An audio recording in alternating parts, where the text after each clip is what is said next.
I was riding along in the car with my 5-year-old granddaughter in the back seat. She was chattering away, and I wasn't paying particular attention until she said this.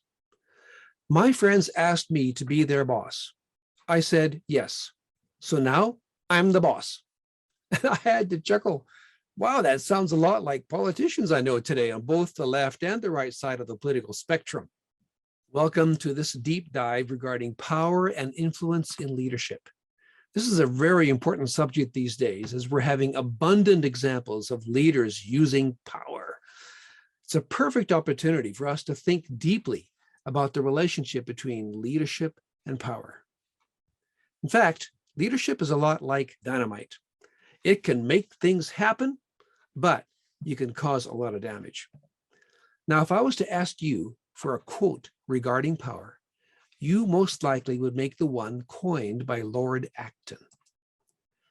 Power tends to corrupt, and absolute power corrupts absolutely.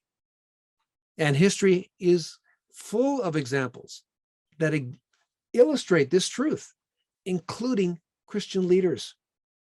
So consequently, when it comes to the subject of power, we're a little bit conflicted about this because we're not doing it very well in many places. In fact, the misuse of power is one of the most common leadership mistakes. Now, leadership and power are intimately connected, and anyone in leadership uses power constantly. So we really need to get clarity around this important subject in order to master our Christian leadership. Now, there are two very common mistakes around this subject of power. The first one is not knowing you have it, and then not using it, or maybe denying it. Unfortunately, people look to leaders for action, for direction.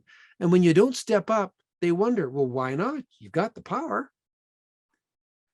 The other mistake is knowing you have it and misusing it. Oh, this is really painful when this happens. So friends, we need some help with this one. In fact, I'm going to turn to Andy Crouch and his book, Playing God, Redeeming the Gift of Power. He gives us a biblical understanding of power and a practical use for its application. So if you want to really dive deep, go ahead and get this book.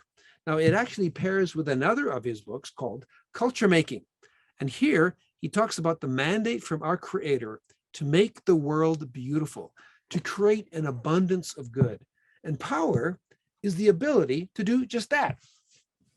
Now, he warns us that if we take our understanding of power from the world, we will miss its promise and misjudge its dangers. And that's because the world's definition of power has been heavily influenced by this man, Friedrich Nietzsche. He's a German philosopher who became one of the most influential of all modern thinkers.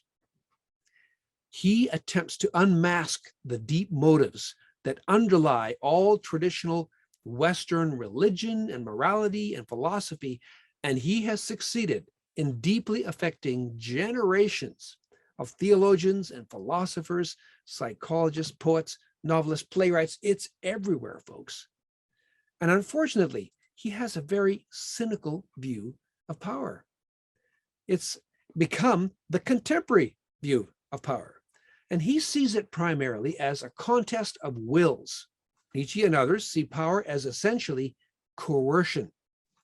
And his view has gained credibility and spread throughout the West, especially in the universities. Entire academic departments were created to find examples of how power was abusive. Women's studies and how they've been abused by men. Minority studies, how they've been abused by other people. Racial studies and how they've been abused by this other race. Economic, how the rich have abused the poor. On and on. Underlying it all is this cynical assumption that anyone with power is going to use it and will abuse it. And so let's just take a look at what Nietzsche thought about power. He said, space and power are limited. It's a quantity that's limited, which means if I have power, I have to keep it. And if you have power, it means I don't have what you've got. In fact, other people are the problem, because if they've got power, I need to take it from them because I want the power. because the goal is to dominate and control. And if you have to, you cooperate with people in order to gain from them, because ultimately, friends, the purpose is to seize power. Now, this cynical assumption has completely permeated our Western culture, and it's put us in a bit of a quandary, because when we read our Bible, it does talk about power. It talks about God being all powerful, but not like this. When we read the scriptures, it doesn't feel like this. So we're going to have to understand and get a better grip on the gift and the danger of power. And in order to be able to make sense of this, we're going to have to put it back in the context of the Christian story, where it describes where power originates.